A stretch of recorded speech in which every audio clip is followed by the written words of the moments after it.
Hi, I'm Max Brantley on Wednesday, May the 11th with news from Arkansas. The first is news of unintended consequences.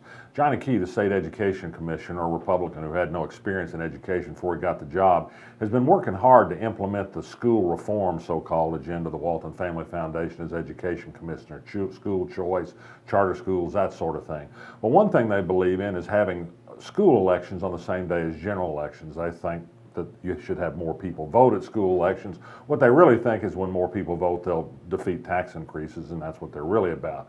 Well, Johnny Key took advantage of a state law as the school board for the Pulaski County Special School District, which is going to regain Democratic control in an election this year, and decreed that their election should be in November, not at the normal September time, which the law allows them to do.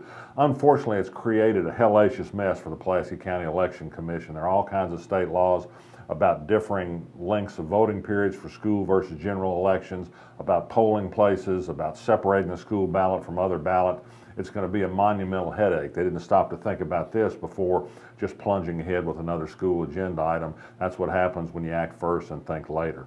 Speaking of the school agenda, we reported yesterday on the Arkansas blog that Lisa Academy had done a $70,000 recruiting mail piece to get students for its newly expanded charter school, which the State Board of Education approved over objection to the Little Rock School District.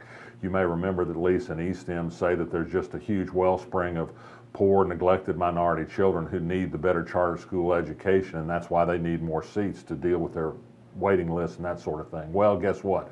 Lisa mailed out it's around $17,000 for 70,000 mail pieces. And they omitted a significant part of town, the black and Latino and poor part of town. Big hole in the middle of Little Rock got no mail from Lisa. The white affluent neighborhoods did. You can draw your own conclusions. Lisa said it strives for diversity, not so much in this particular mailing, however. Reported news yesterday on the Arkansas blog as well. A committee has been formed to try and put an amendment on the ballot to allow more casinos in Arkansas. They haven't yet got title approval yet, but they're expected to be trying to do so with the Attorney General right now. Pulaski Technical College voted unanimously this morning, its Board of Trustees did, to merge with the University of Arkansas system. It says it will continue its mission as a workforce training institution. The UA Board still must approve that move before it's final. City politics are getting underway and fast and furious. Candidates can begin raising money for the Little Rock City Board of Directors June the 1st. Both Cappy Peck, who's running for the seat now held by Brad Kazort, he hasn't said whether he'll run again or not, and Molly Miller, who's running against longtime at-large incumbent Joan Adcock, have money-raising events scheduled for June 1st, the first day possible. Molly Miller sent out a news release about it today, notable for some significant downtown developers and lawyers and other familiar names in Little Rock politicians have signed on to her campaign. I find this interesting because Joan Adcock is famous for getting even with her political enemies. You risk retribution when you stake out a political position against Joan Adcock, and she has to be the favorite because of name recognition and the people she's cultivated that give money to these sorts of campaigns. Interesting outrage of the day to me is that the U.S. Senate Republicans want to have some kind of formal inquiry into whether Facebook editors sometimes shape trending news storylines with their political outlooks.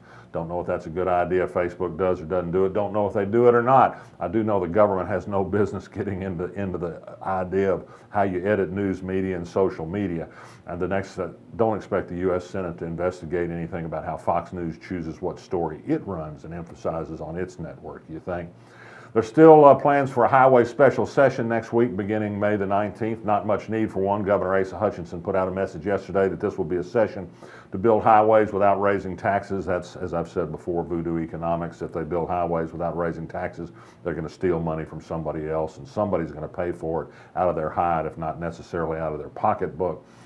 Learned that the insurance department has a $20 million palace plan by Director Alan Kerr to build a new building across from the state capitol by buying some other buildings. Over 22 or 23 years, it might pay back and save rent what it would cost to build a new building. Is this what you want to do at a time when otherwise state employees are getting no pay raises and state government is otherwise tightening its belt, supposedly to build highways without tax increases? Not very good timing. And speaking of the legislature, there is some good news at least.